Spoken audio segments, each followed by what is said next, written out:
عالمی ادب کا ترجمان، آواز ادب ریڈیو برلن۔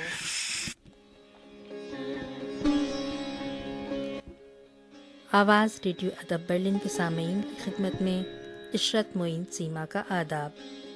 خواتین و حضرات، آج اتوار ہے، ماہ ستمبر کی 13 تاریخ اور سن 2020۔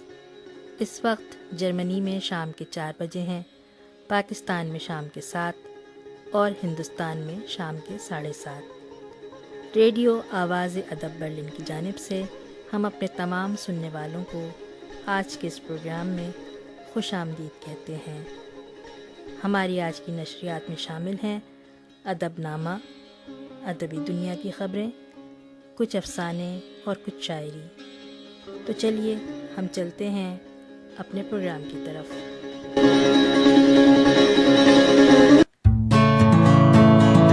ادب نامہ۔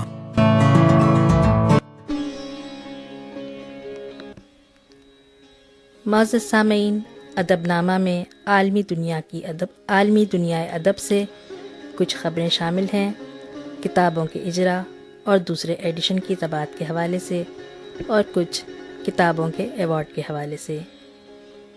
کاشف رضا کی ناول 4 درویش اور کچھوا کا دوسرا ایڈیشن مارکیٹ میں آ گیا ہے۔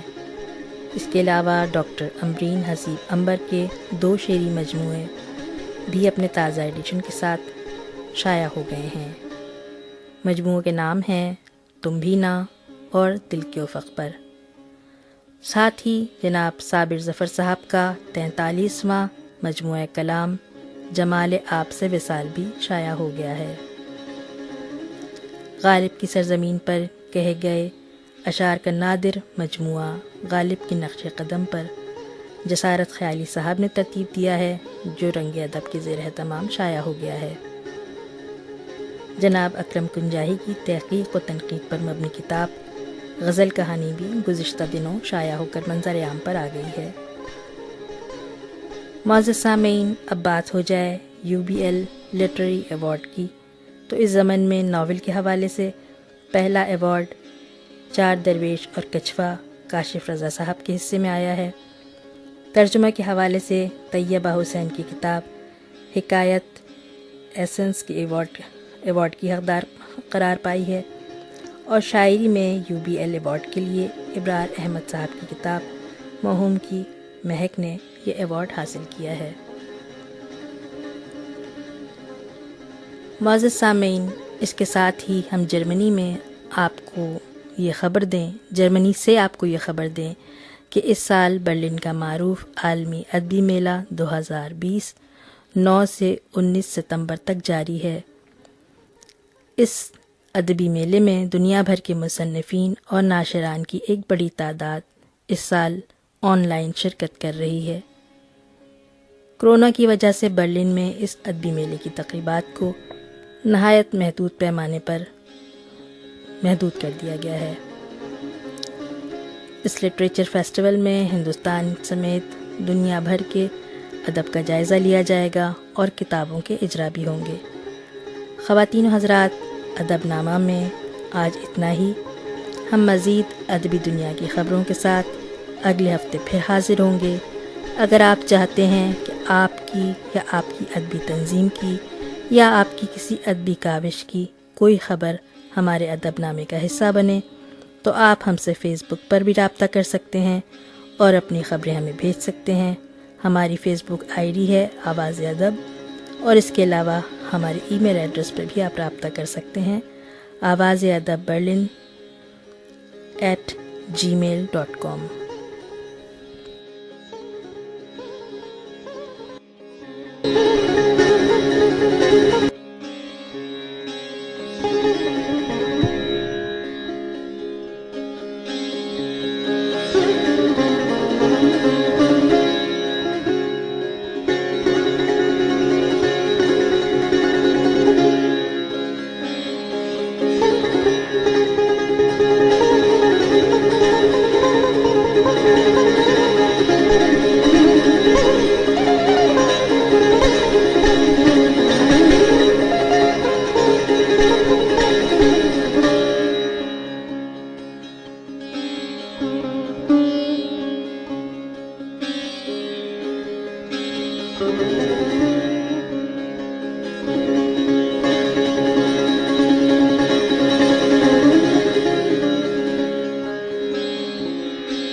ادب ریڈیو برلن۔ معزز سامعین، آج ہمارے اسٹوڈیو میں جناب سرور غزالی صاحب اپنے افسانوں کے ساتھ موجود ہیں۔ سرور غزالی جرمنی میں اردو زبان و ادب کے حوالے سے ایک معتبر پہچان رکھتے ہیں۔ ان کے 3 افسانوں کے مجموعے اور 2 ناول منظر عام پر آ چکے ہیں، جن میں سے ایک ناول انہوں نے جرمن زبان میں تحریر کیا ہے۔ آپ ہمبلڈ یونیورسٹی میں اردو کے لیکچرار ہیں اور ساتھ ہی سند یافتہ مترجم کے طور پر تراجم کے پیشے سے منسلک ہیں۔ سرور غزالی نے آج ہمیں اپنے 2 مختصر افسانے جسے وہ سنائیں گے۔ ان افسانوں کے عنوانات ہیں مورد الزام اور محبوبہ۔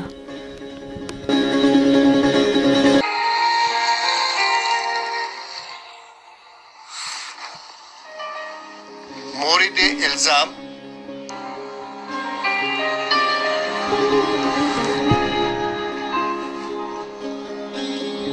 آپا اپنی ازدواجی زندگی سے کبھی خوش نہ رہی تھیں۔ انہیں بھائی صاحب سے ہمیشہ ہی شکایت رہی اور بقول آپا کے بھائی صاحب نے تو انہیں سہاگ رات ہی یہ کہہ کر بہلا دیا تھا کہ وہ پہلے سے شادی شدہ ہیں۔ تھوڑی دیر بعد پتہ چلا کہ وہ تو محض مذاق کر رہے تھے۔ بھائی صاحب کی پہلی شادی ان کے کہنے کے مطابق ان کی سرکاری نوکری سے ہو چکی تھی۔ بھائی صاحب کہتے اتنی اونچی پوسٹ پر اپنی ساکھ قائم رکھنا، سرکار سے اتنی موٹی تنخواہ وصول کرنا سب کچھ بہت مشکل کام ہے اور اسی لیے انہیں بہت محتاط طریقے سے اور بہت محنت سے نوکری کرنی پڑتی ہے۔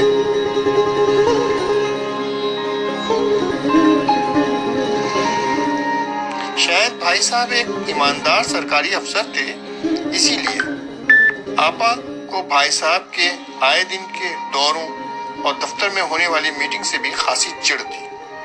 حالانکہ بھائی صاحب اپنے وعدے کے مطابق نوکری کے بعد سارا وقت آپا کو دیتے اور آپا ہی ان کی اس سوکن یعنی نوکری سے ہونے والی ساری آمدنی کی بلا شرکت غیر مالک بن بیٹھی تھیں۔ لین دین، خرچہ سب کچھ ان کے اختیار میں تھا۔ نوکری نوکر چاکر کی بھرمار تھی، جن کو رکھنا یا نکالنا صرف آپا کی مرضی سے طے ہوتا تھا۔ بھائی صاحب دفتر میں حالی موالی میں گھرے رہتے، سیکریٹری اور کلرکوں سے جواب طلب کرتے، مگر گھر آتے ہی بھیگی بلی بن جاتے۔ آپا ان سے دن بھر کی تفصیل لیتی، میٹنگوں کا احوال پوچھتی، کوئی نئی خوبصورت سیکریٹری تو دفتر میں نہیں آ رہی، کھوج لگاتی۔ آپا کی شکایت جب بہت بڑھ گئی اور شکایت بد دماغی میں بدل گئی تو بھائی صاحب بھی عمر کے اس حصے میں آ چکے تھے کہ وہ قبل از وقت ریٹائرمنٹ لے لیتے۔